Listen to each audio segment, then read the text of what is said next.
Hey everyone, welcome back to Rhythm Railroad. So as you can see, this is the continuation of my scene here with the yard lead going across the river. Once again, I got ahead of myself and I ended up, pouring the water effects. I know that people wanted to see how I did that, but I was coming home from work today and I was thinking about it and I was excited and I got home and I just went right to it. And before I knew it, I was already, pretty much done. So I'm going to take you through what I did. Hopefully that'll help a little bit and the techniques that I used, but I'm not going to be able to demonstrate, obviously.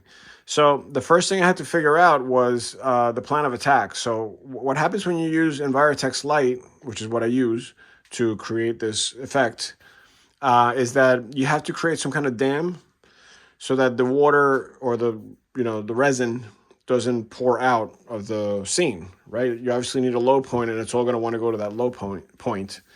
So I had to create a dam. The way I did that is I took the overhead projector material, which I spoke about in previous videos. It's a very thin plastic. And I cut like long strips about, 2 inches wide, but long. And I backed off the screws for the fascia just to give a little gap between the wood and the fascia board.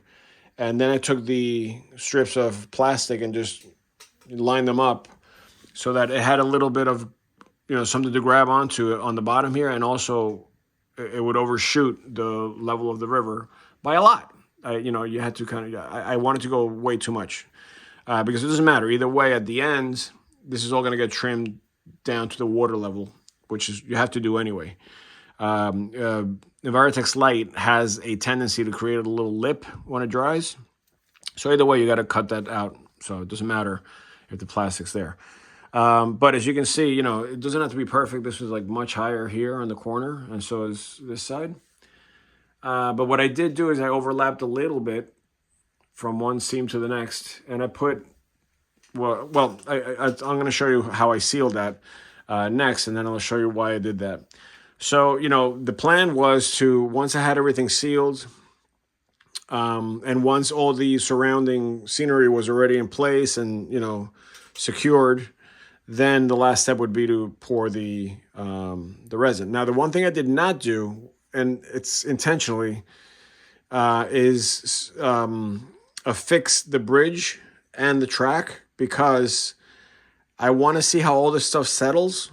Meaning, right now we're in winter time, so what happens in the winter is everything shrinks. All the wood shrinks. So in the summertime, when everything starts to expand, I don't want to be married to any one thing. Like these are probably going to move a little bit. And I generally don't tie down the bridges to the piers because of that. There's always a little movement, so none of that is tied down. That's all sitting on top of the piers, but it's not like bolted in or glued in, in Hobbyland.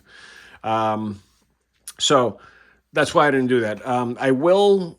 The thing I might do though is crazy glue the track down to the top of the bridges. That I might do just to keep everything in place and aligned, and also because for some reason this track was a little bit like wavy here. I guess it got bent in the packaging or something, and so I got a little bit of a jump here. Let's see how it comes up a little bit.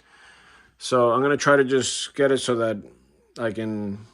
Maybe I'm gonna take the track off a little bit and bend it back into place, and then glue it down so that it's just there. What might happen, which I'm hoping it doesn't, is that the spring from the way the track is bent might lift the bridge here. So I might need to add a few more spacers down there, which is fine, not a big deal. It's not a lot. It's really just, barely there, but that's enough to upset me.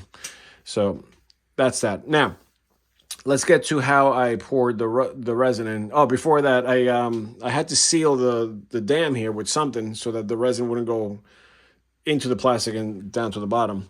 And as you can see, I put some coverage here. There's all like clear plastic that I had from like old picture frames, poster frames that I had.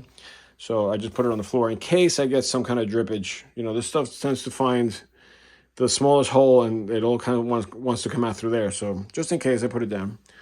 But it looks like right now, I mean, this has been sitting for like a good 10 minutes and I haven't seen anything drip. So we're looking pretty good right now. So what I did is I bought this ultra clear DAP caulk, which I think is what they use in like fish tanks and stuff like that to like seal them. And I've used this before. It comes out super clear, so that I wanted to just continue to use it. I was happy with the results, so I recommend this stuff. And what I did is I took a small, I cut a small hole here, not too small, but enough to get you like a nice goopy kind of bead. And I ran an entire bead from one side to the next on the inside, obviously. And then when I was done with that, it never comes out perfect, but when I was done with that, I took my finger and just basically, cleaned it up by just when you run your finger, it creates like a curvature on the caulk, and it just kind of affixes it to both the plaster on the riverbed and also the dam on the vertical part. So that's, that was probably 2 days ago. And then I was also working on this stuff while that was drying, so, it didn't really matter. Just be careful if this is still wet and you're working with material up here, some of the stuff might fly out and stick to the wet caulk, and then now you're stuck with like ground foam in your river, which looks a little silly. But luckily that didn't happen, and I had already waited quite a bit for this stuff to kind of dry, so it was fine. So then I was ready to do the pouring. So the way I did that is I used the product called Envirotex Light, which is this stuff. And, I've used it a million times before. This is very popular. A lot of modelers use this stuff to create water scenes. But it's basically a 2-part resin epoxy kind of thing. So the clear stuff right here is the resin, and this darker stuff, the greenish looking stuff, is the hardener. So that when you mix them together, you get the resin look, but it makes it hard as a rock with this stuff once it dries. So the way I do it and the way they recommend is you have 2 separate cups. So I took like these large plastic cups. There's actually 2 there that I just put inside each other because I was done. But I typically, here, I'll show you right here. I take 2 cups, I put them right next to each other like this. And then you'll need a 3rd cup, so put that aside somewhere. Whatever.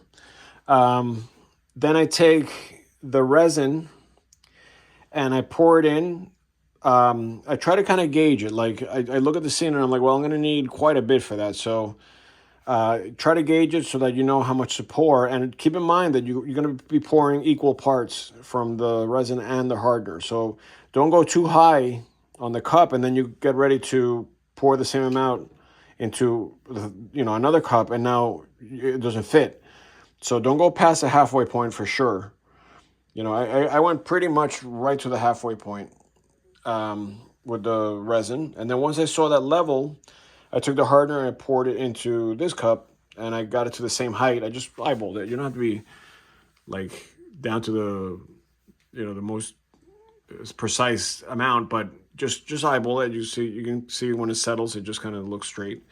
But what you don't want is a very uneven mixture. Like, if it's really off, you'll see it. And what happens when you do that is that you either get like a gummy result or like something that has a very sticky top to it. You want a really hard plastic kind of feel when it dries. So that's the way I poured it initially. And then what you got to do is you got to mix the two. So I took the hardener and I poured it into the resin. And like I said, I had the room because I had already, planned for that. And as I was pouring it this way, I was also taking this plastic spoon. This is like kind of like the thicker type, like a little bit more expensive kind of spoon. I like to use this for mixing because it's stiff. And I was basically scraping at the same time that I was pouring. Like once I got most of it in there, I scraped the walls of the cup because you don't want all that stuff to stay on the sides and then the ratio is off. So try to get as much as you can off. It's never going to be perfect, but get as close as you can. And once both, the resin and the hardener are in one cup, you can take this cup out of the mix, Then what you got to do is you got to stir for 2 minutes. According to the instructions, 2 minutes is ideal. So I just set my iPhone on a timer for 2 minutes and I just started stirring. But one thing you want to keep in mind is that you don't want to just stir this way. You want to also go to the bottom of the cup and then pull the material up a few times, then stir again, then pull the material up again, then maybe change directions, stir it clockwise, and then just keep doing the same thing and just keep, really mixing it as much as you can together. Being careful that you don't like spill when you're pulling the stuff up. And then once the 2-minute mark hits, then you're going to notice that it's going to look pretty mixed, but you're going to see a lot of bubbles and things in there that you don't expect to go away, but they do.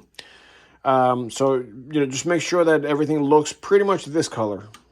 If you can see like swirls and stuff, you're not quite there yet. You got to keep mixing it until it looks like just one solid color. When you're done with that, what they recommend is taking the whole thing and pouring that into a third cup. That's why I use a third cup, because when you do that, what's happening is you're bringing all the stuff on the bottom and really mixing it with the stuff on the top, and the chemical reaction apparently happens better that way. So, so same thing. Just scrape as much as you can off of the cup and put it into a third cup. At that point, you're not really worried about the ratio because it's already mixed. What you're worried about is making sure that you don't lose a lot of material when you go to the third cup, because you want as much of that for the scene as possible, right? It's better to probably have too much than not enough, because then it looks very thin when you put it down. So once you're in the third cup, then you do the same thing. You mix, you pull, you mix, you pull. But if you want any kind of coloring in the mix, you want to do it at that point, once you get into the third cup. So what I use is, the same color that I used to create the riverbed. I just took the same stuff, and a little bit goes a long way. So I literally just took like 3 drops, small drops, and put it in. Stirred. You're going to notice that it kind of looks like it's just a bunch of like, it doesn't look mixed. It just looks like you can actually see the paint, but then after a little bit of time, it all blends together nicely. So make sure it's completely blended in. And then if you don't like it, or if you feel like you need to go more, then you can add a few more drops. But just be careful. Don't try to get the effect of that murky water like at once, like on the first try. Don't go like pouring like a bunch of paint in there, because what's going to happen is you're going to get, if you go past that point, then there's no way to get out of it, get it out. So just get enough to make it look cloudy. If you want a little more, then just add a few more drops and just continue until you get it to where you want it to be. I probably should have gone a little darker than what I got, but it's still a little bit murky where you don't see too much of the bottom. See how it looks a little murky? You can still see through, which is kind of like the effect I was looking for. And there's enough material where I'm not looking to do another layer unless I want to, but I think it's going to be just enough. I actually got lucky because I used exactly the right amount to get that effect, so I'm happy with that. So anyways, the point is that when you're in the third cup and you're mixing the paint and all that stuff, you don't want to let it sit for very long. You can stop for a couple of seconds, but just mix it really, really well. As long as you're moving it, it's not going to get hard. So I probably went about 6 minutes total, like between like transferring and all that stuff. And once I was done with the third cup, then it was ready for the pour. Just try to make sure that the color is acceptable for your taste. Then I just basically took the cup, brought it over here.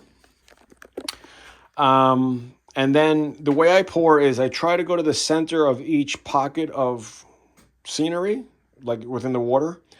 So I basically poured like this right here in the center, a nice amount, not like globbing it on there, but just a nice, stream. Then I did the same thing on this end, on this side, enough so that I have enough material to push on either direction. What I try to avoid doing is putting all the material here and then having to push all of that to the front, or vice versa, pushing it to the back. So this way, all I have to do is kind of meet it in the middle under the bridge. So I push some of the material this way and then some of this material that way, and then it just basically ties in. Once this stuff makes contact, it kind of like pulls itself in. So that's all you need, really. But it is, it's not as thin as you think. It will move and it will level out, but you have to kind of help it a little bit. And what I do to help that material move is I use the same spoon, same type of spoon, but I use the bottom part, which is curved. And the reason for that is because you don't want to use anything that's sharp. Like if I move the material this way, or even with the back of the spoon, what's going to happen is you're potentially going to scrape the plaster that's under there. And then once you scrape that, you're just going to see a white mark, first of all. And then, once you get plaster wet, even if it's dry already and you re-wet it's always going to become a little bit delicate. So by using the bottom part, I was able to just kind of round and kind of, round the material over to the next, side of the seam, and just make that connection just by going like this, rather than trying to like scrape it in that way or this way. So I recommend using the rounded part of the spoon for that. Some people don't even use it. Some people would just use a piece of wood or something. But I find these to be very easy to use, and they're clear, so you can see through them. So it's easier to work. So then the other challenge that I had was that I have basically three tiers of water here. The first tier is like the main part of the old river, right? Then it pours down into like a second tier, which is kind of like this level here and this level here, which, by the way, are not the same height. They're a little bit off from each other. This is a little lower, I think, than that side, or vice versa. Yeah, this is a little lower. And then the last tier is the center here, which is supposed to represent the deepest part of the river. So obviously all this is cascading down into the deeper part. But I had to make sure that I got the Envirotex on those second tiers right here, because I didn't want to do it with that material. And the reason why is because I wanted to give it a deeper look, but at the same time, I didn't want to put what I used here was the Sculptamold underneath, but it was very hard to work with that stuff because, even though I got it to work, that stuff takes a lot longer to dry than just using straight up plaster or whatever, or, plaster of Paris or whatever you're using. So I kind of stayed away from that on this part, because either way, this water is going to look very milky, and like there's going to be a lot of flow. So I just wanted to basically give it a one layer of coverage with the murky water. And then, obviously the bottom would be the deepest part. So I did a little bit here, right? I spread that out a little bit there. And I also tried to cover the sides of the falls, because that helps to, once I put the water effects over that, I think that helps to kind of blend it in. What I did avoid, though, was the actual rocks. There. Like I got a little bit of water here, but that was from the old pour, which I'm gonna get to in 1 second. But I wanted to make that more like so it stands out, and the water's not going to necessarily pour over that. So I left those alone and make them glossy. And so now let me talk about the seam here. So I didn't go up into the seam part, which is up here. This is still drying. So that stuff is a different material. That's the GAC 500. So a few days ago, I went back in because I don't know if you saw the last video, but the last video I had poured this stuff, on that front part and the front lip where you can see it's kind of white. And, when the material dries, it kind of drops a little bit. So I had to do a second coat. Once that dried, I went over it again just to lift it a little bit to make it look like part of the upper tier here. So it's still drying, but I could work on this and let that dry on its own. As long as you don't cover it, like if you put this stuff on top of that, it might never dry and it'll just stay cloudy like that. But that's still breathing, so it's going to dry just like the rest of it. So I did that. The one mistake I'd made was that I forgot that I had put the GAC 500 here. Well, I didn't put it there. It kind of leaked over because I was trying to get these rocks. And it wasn't dry, but I was like so anxious to get this stuff, in, that I went ahead and just poured it on top without even noticing. And then I was like, oh, like that's never going to dry. But the good news is that stuff is going to have white effects coming down anyway. It's going to be like a cascading effect. So it might actually help the situation, to make it look like, the water's plunging down from the rocks and stuff. And speaking of, I've been practicing my water effects for the cascade. It's going to be kind of like this. So this is a combination of the GAC 200, which is a little thinner than that, with a little bit of white paint, just a tiny bit that I mixed in, and then I just took a paintbrush. Let's pretend this is my paintbrush, and I just basically just worked it up from the bottom. And the stuff is more liquidy, so it's easier to work with than this stuff. But you could probably use the 500. I just got to be a little more careful, I think. And then once I got the general vertical lines, then I let that dry, and it looks like this when it dries, right? So I don't even mind the bubbles. I don't care about that. But then in order to create more of like a splash effect, like you see the one in the middle here, that stuff is basically toilet paper mixed into the GAC 200. So I just took a little bit of single ply toilet paper, I smushed it in there, put the GAC over, and then I just kind of worked it and worked it and worked it until it looked like that.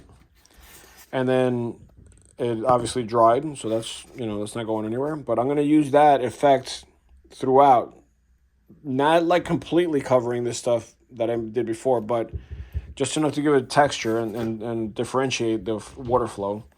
And at the bottom, I went a little too heavy with the white paint, but it's basically toilet paper with more white paint down there, mixed into the toilet paper, and then I covered it obviously with the GAC, so you get that shiny kind of effect.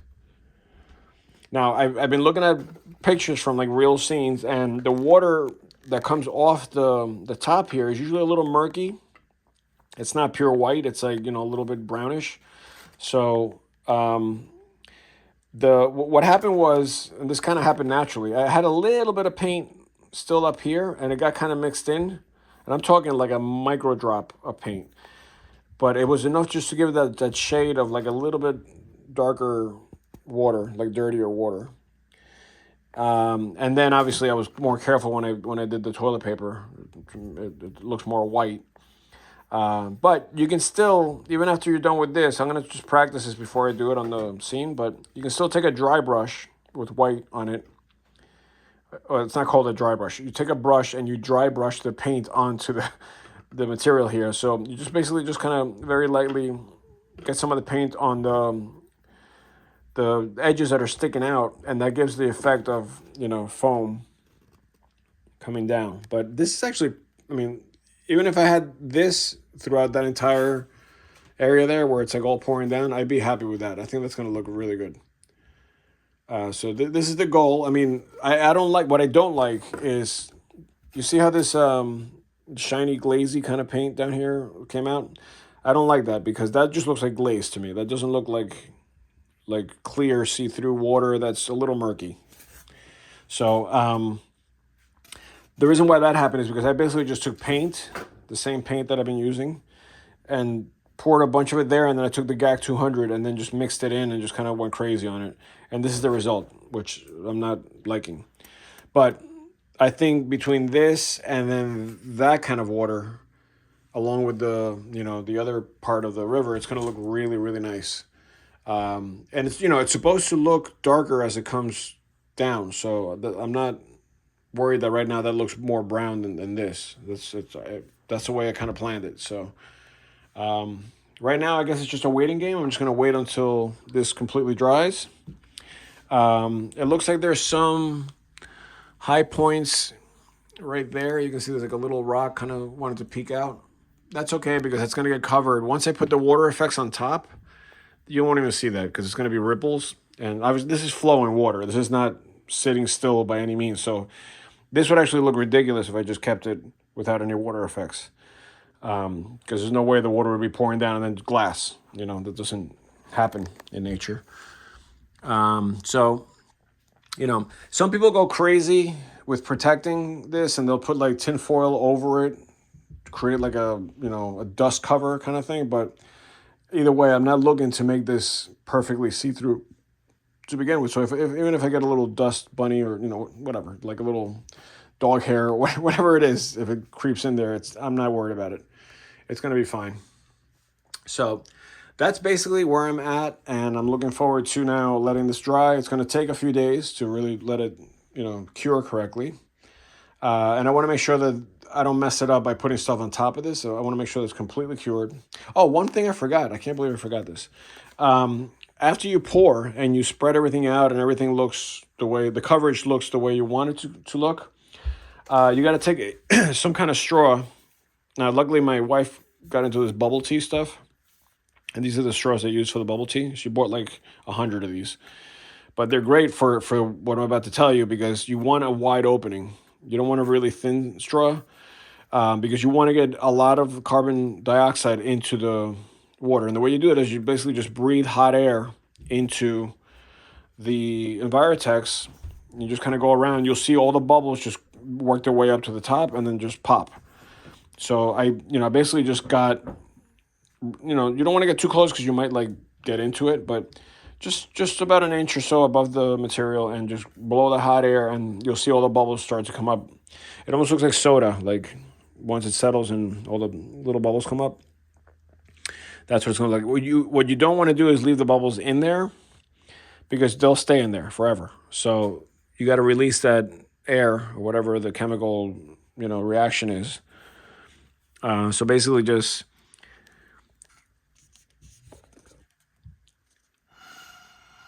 like that. You can see the water moves, right? And then it just disappears. Just like that.